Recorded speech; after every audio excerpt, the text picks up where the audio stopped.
Assalomu alaykum hurmatli vatandoshlar. Men Orolboy Ulton Turdiyevich Surxondaryo viloyati Termiz tumanida yashayman. Men ushbu murojaatimni Oliy sud rais o'rinbosari Alisher Ataxonovich Usmonovga yo'llayman. Murojaatimning mazmuni menga nisbatan 27-may 2020-yilda jinoyat ishlari bo'yicha Termiz tuman sudining hukmi chiqarilgan. Ushbu hukmdan quyidagilar bo'yicha noroziman. Ushbu hukmda menga nisbatan Jinoyat kodeksi 167-modda 1-qismi hamda 228-modda 1 va 3-qismlari ayblovi qo'yilgan. Ushbu hukm bo'yicha 2 yil axloq tuzatish jazosi tayinlangan. Ushbu hukm bo'yicha e'tirozlarimni 2025-yil 16 oktyabr kuni shikoyatimni hurmatli Alisher Usmonov sizga yo'llagan edim. Ushbu murojaatim bo'yicha menga 19 dekabr 2025-yilda Oliy sud tomonidan Qalandarov Murod ismli xodim tomonidan ushbu murojaatimni qanoatlantirmaslik to'g'risida javob xati berildi. Men bu javob xatidan juda norozi bo'lib, yana qayta murojaat qilishga majbur bo'ldim.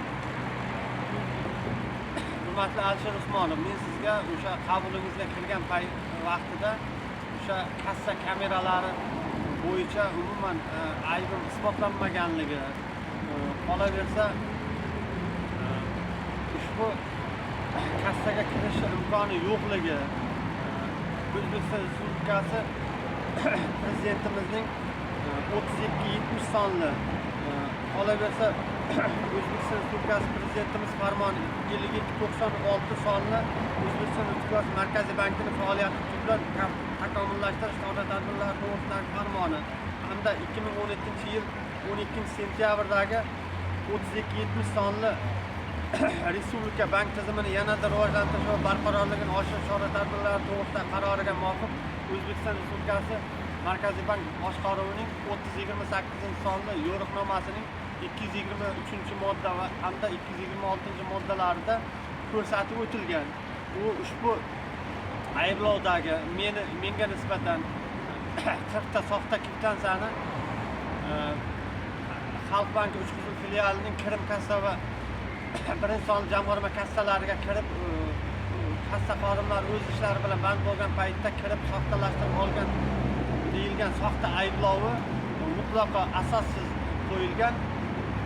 Qolaversa ushbu kassaga kirishda imkoni yo'q. Kassada kamera yozuvlari bilan to'liq jihozlangan.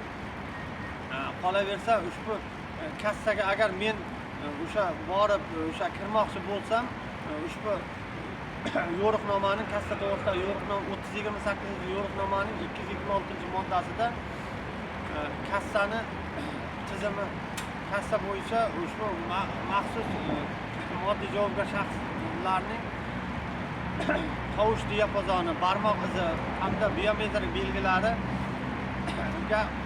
ushbu kassani maxsus kod bilan kodlangan kod nomerlari bo'yicha ochilishi ko'rsatib o'tilgan. Mening barmoq izlarimga yoki men borib uni kodini ochishim mumkin emas. Bu bo'yicha umuman xizmat tekshiruvi tayinlanmadi. Ushbu hukmdan juda qattiq noroziman. Agarda meni murojaatimni hurmatli Alisher Usmonov qanoatlantirib, oqlov hukmi chiqarmagan taqdiringizda men qayta murojaat qilib, sud tizimini obro'sizlantirib, qolaversa sizni haqorat qilishga majburman. Men 2025-yil 29 dekabr kuni yana tashrif buyuraman qabulingizga. Agarda qabul qilmay, meni e'tirozlarimni rad qilsangiz, men O'zbekiston Respublikasi Prezidentiga murojaat qilib, sizni va Oliy sud tizimini obro'sizlantirishga majburman. Shuning bilan bugungi murojaatimni yakunlayman. Xayr, salomat bo'lingizlar.